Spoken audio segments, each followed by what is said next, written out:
আসসালামু আলাইকুম সবাইকে। আশা করছি যে যেখানে আছেন আল্লাহর অশেষ রহমতে ভালো আছেন, সুস্থ আছেন। আপনাদের সামনে আবারও চলে এলাম আরও একটি রেসিপি শেয়ার করার জন্য। আজ আপনাদের সাথে শেয়ার করব কাচ্চি রান্না করার রেসিপি।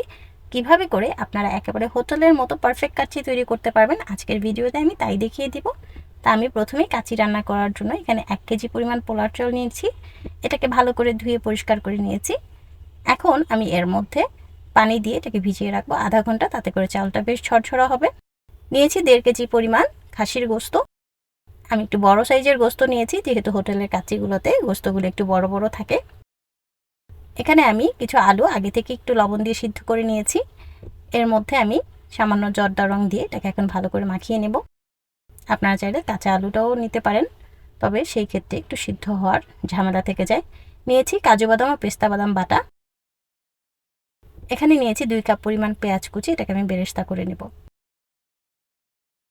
এখন আমি গোস্তটাকে ম্যারিনেট করার জন্য প্রথমে দিয়ে দিচ্ছি এর মধ্যে লবণ, 3 টেবিল চামচ পরিমাণ আদা রসুন বাটা, হাফ কাপ পরিমাণ টক দই এবং ভেজে রাখা বেরেস্তার 3 ভাগের 2 ভাগ।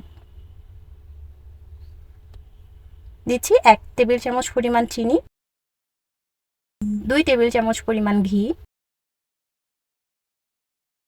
সাথে দিচ্ছি 1 টেবিল চামচ পরিমাণ সয়া সস।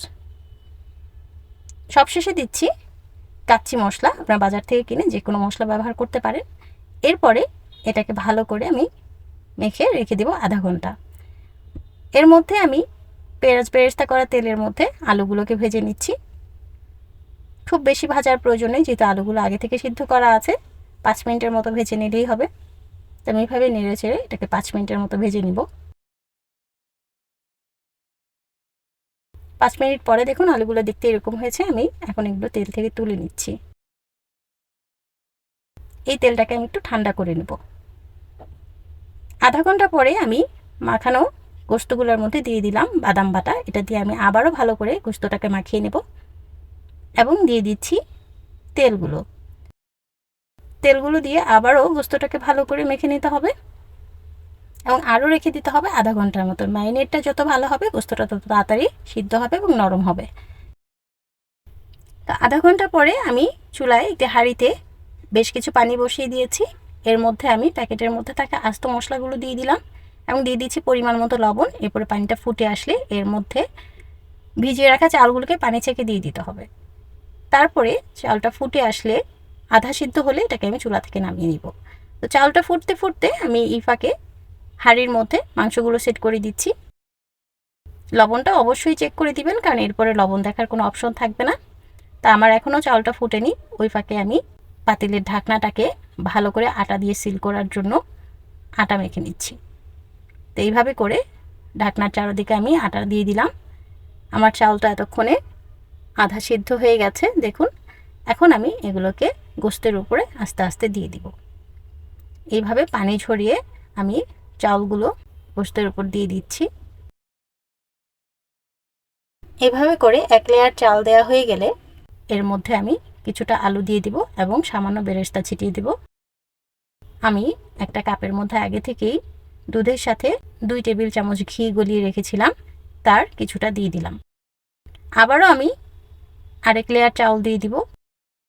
এরপরে অবশিষ্ট আলুগুলোকে দিয়ে দিচ্ছি। দিচ্ছি কাঁচামরিচ এবং গুলিয়ে রাখা দুধ আর ঘি বাকি অংশটুকু সামান্য একটু জর্দা রং এভাবে গুলে দিয়ে দিচ্ছি, তাতে করে কালারটা দেখতে সুন্দর হয়। এবং বাকি যেই বেরেস্তাগুলো ছিল সেগুলো আমি এর উপরে দিয়ে দিলাম।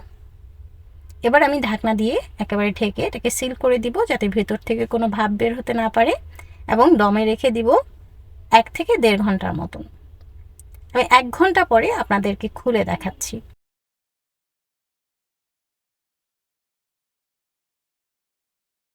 দেখুন আমার কাচ্চিটা এখন একদম রেডি। আমি একটু নিচ থেকে উল্টে দেখাচ্ছি। এত সুন্দর একটা অ্যারোমা বের হচ্ছে।